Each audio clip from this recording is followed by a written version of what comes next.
Emil led the way across a makeshift bridge spanning a small creek that ran through the valley, pointing out various landmarks and features as they went. The dig site was on a slight rise, with tents and shelters around 300 meters from it. Emil introduced Dr. Carter to the other team members, and they all exchanged pleasantries. "Welcome to the dig site, Dr. Carter. I'm Dr. Martin. You can call me Sophie," as she shook his hand. "Happy to be here," Dr. Carter responded, noticing Sophie's firm grip, no doubt from the years of shovels, pickaxes, and hammers. "Indeed, it's a beautiful day to begin our excavation, Doctor. I'm Dr. Dupont, but likewise," she nodded to Sophie, "please call me Camille," the geologist stated as she extended her hand with a smile.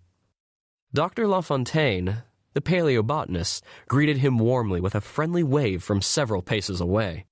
"How was your trip, Dr. Carter?" Dr. Carter smiled warmly and replied, "The trip was long but pleasant. The flight was smooth, and I had a chance to catch up on some reading. I'm happy to be here and looking forward to working with you all. But would you like me to call you Isabel while on the subject?"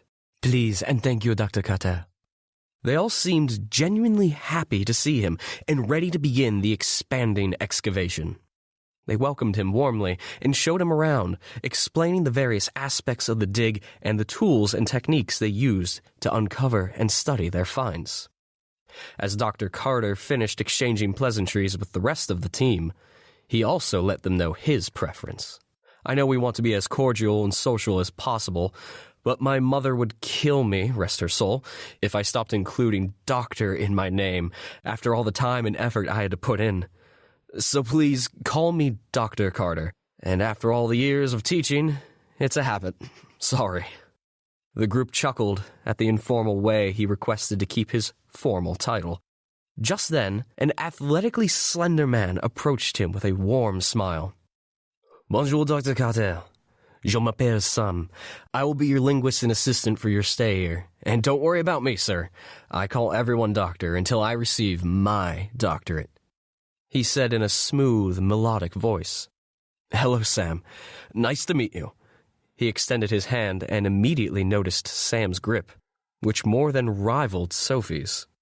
"Please, allow me to help you with your bags and show you around the campsite," Sam offered, gesturing towards the luggage Dr. Carter had placed on the ground. "Thank you, that's very kind of you," said Dr. Carter, grateful for the assistance. Sam picked up the bags effortlessly and led the way toward a series of large tents in a clearing. "This is where we will be living and working during the excavation," Sam explained as they walked. "We each have our own tent for privacy and to store our personal belongings." Dr. Carter nodded in understanding and followed Sam to a spacious tent apart from the others. As they made their way to the living quarters, Sam explained that they would be sleeping in tents but were equipped with comfortable cots and warm blankets. He also mentioned that the weather had been unusually warm lately, but it still tended to get chilly at night, so he advised Dr. Carter to keep a sweater close. "Here we are," setting down Dr. Carter's bags. "Please make yourself at home. If you need anything, don't hesitate to ask." "Thank you, Sam. I appreciate your help. And I must say, this place has an air of mystery that I haven't felt in a long time. Thank you for joining me on this remarkable journey." Sam returned the smile, his eyes gleaming with excitement. "It's our pleasure to have you, Dr. Carter. We're all eager to uncover the secrets this site holds." Dr. Carter glanced around, taking in the campsite and nearby scattered artifacts. "I'm looking forward to getting to know you and the rest of the team. Could you round them up for a quick gathering around the fire? A meet and greet would be a great way to get to know one another." "Of course," Sam replied, his voice brimmed with enthusiasm. "I'll let everyone know right away. The fire pit is already set up, so it'll be a cozy spot for some introductions." As the sky darkened, the expedition members slowly gathered around the flickering flames of the fire pit.